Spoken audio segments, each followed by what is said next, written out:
आज का हमारा टॉपिक है फंडामेंटल्स ऑफ पार्टनरशिप। उसमें क्वेश्चन नंबर 3 क्या है?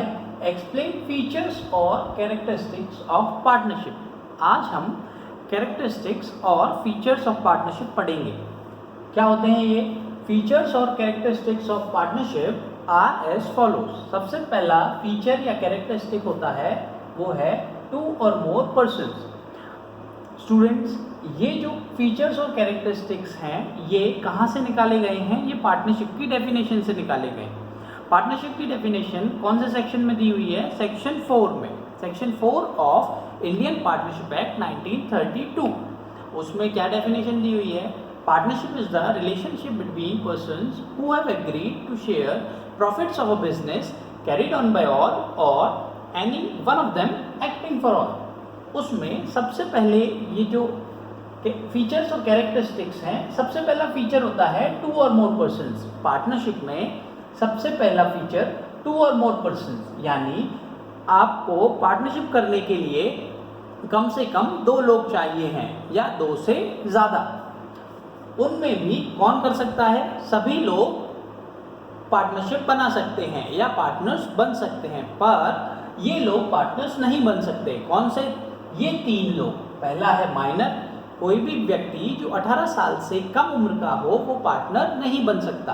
Next, person of unsound mind, ऐसा व्यक्ति जिसका दिमाग काम ना करता हो यानी पागल हो। Okay. Next, person disqualified by law, कोई ऐसा व्यक्ति जो क्रिमिनल हो या जिसे कानून ने कॉन्ट्रैक्ट करने से रोक दिया है। ओके। क्रिमिनल, माइनर, पागल और क्रिमिनल, ये 3 लोग पार्टनरशिप बिजनेस नहीं कर सकते। ओके। सेकंड, सेकंड पे आने से पहले फर्स्ट में मैक्सिमम पार्टनर्स कितने हो सकते हैं? तो सेंट्रल गवर्नमेंट ने ये पावर अपने पास रखा हुआ है। मैक्सिमम पार्टनर्स किसी भी पार्टनरशिप में 100 हो सकते हैं, पर अभी जो रीसेंट रूल है उसमें 50 से ज़्यादा पार्टनर्स नहीं हो सकते। तो अभी के लिए maximum partners in a business is 50 से ज़्यादा पार्टनर्स नहीं हो सकते। नेक्स्ट, सेकेंड फीचर है ओरल और रिटन एग्रीमेंट। पार्टनरशिप करने के लिए आपके पास एग्रीमेंट होना बहुत ज़रूरी है। वो एग्रीमेंट कैसा होना चाहिए? ओरल भी हो सकता है या रिटन में होना चाहिए, यानी आप 2 व्यक्ति आपस में बात करके भी पार्टनरशिप स्टार्ट कर सकते हैं या फिर एफिडेविट यानी लीगली राइटिंग में भी लिख के वो बिजनेस स्टार्ट कर सकते हैं। Okay. Third, lawful business. Business lawful होना चाहिए। पार्टनरशिप करने के लिए सबसे इंपॉर्टेंट ये कंडीशन है क्या? कि बिजनेस लॉफुल यानी लीगल होना चाहिए। फॉर एग्जाम्पल, आपने किसी पार्टनरशिप कर ली किसी के साथ किसी का मर्डर करने के लिए, तो वो बिजनेस पार्टनरशिप नहीं कहलाएगा। क्यों? क्योंकि वो लीगल नहीं है। आप उसे पार्टनरशिप बोल सकते हैं पर कानून की नज़रों में वो पार्टनरशिप नहीं कहलाएगा। Okay guys. Next is sharing of profit. Partnership की एक मैंडेटरी कंडीशन होती है शेयरिंग ऑफ प्रॉफिट, यानी जो भी पार्टनर्स हैं उन पार्टनर्स को प्रॉफिट शेयर करने ही हैं। हाँ, पर लॉसेस शेयर करें ऐसा ज़रूरी नहीं है। फॉर एग्जाम्पल, आपने आपकी पार्टनरशिप में अमिताभ बच्चन को लिया। आपने अमिताभ बच्चन से ये कहा कि आप हमारे बिजनेस में आइए और हमारे बिजनेस का एडवर्टीजमेंट करिए, हम आपको पार्टनर बना लेते हैं और हम आपको प्रॉफिट देंगे। तो अमिताभ बच्चन ने कहा अगर आपको लॉस हुआ तो वो पार्टनर्स बोले कि आपको लॉस भी शेयर करना पड़ेगा, तो अमिताभ बच्चन ने मना कर दिया। सिंपल। अमिताभ बच्चन ने कहा ऐसा मुझे करना ही नहीं है कि आपका इतना भी लॉस होगा तो फिर मैं क्यों आपके बिजनेस में आऊँ। तो ऐसा भी होता है कभी कभी, तो वो लोग मान गए। उन्होंने कहा कि ठीक है सर, आप आइए, अगर प्रॉफिट हुआ तो हम आपको देंगे और अगर लॉस हुआ तो वो हम आपसे बिल्कुल भी नहीं लेंगे। तो शेयरिंग ऑफ प्रॉफिट, पार्टनरशिप में प्रॉफिट शेयर करना ज़रूरी है, लॉस शेयर करना ज़रूरी नहीं है।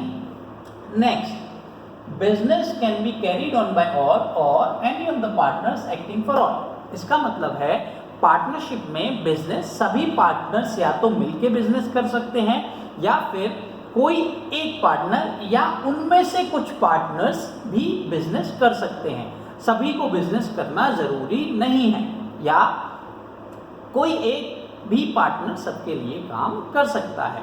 यही कैरेक्टरिस्टिक्स है पार्टनरशिप के। पार्टनरशिप की डेफिनेशन कहाँ दी हुई है? सेक्शन 4 में। कौन सा सेक्शन 4?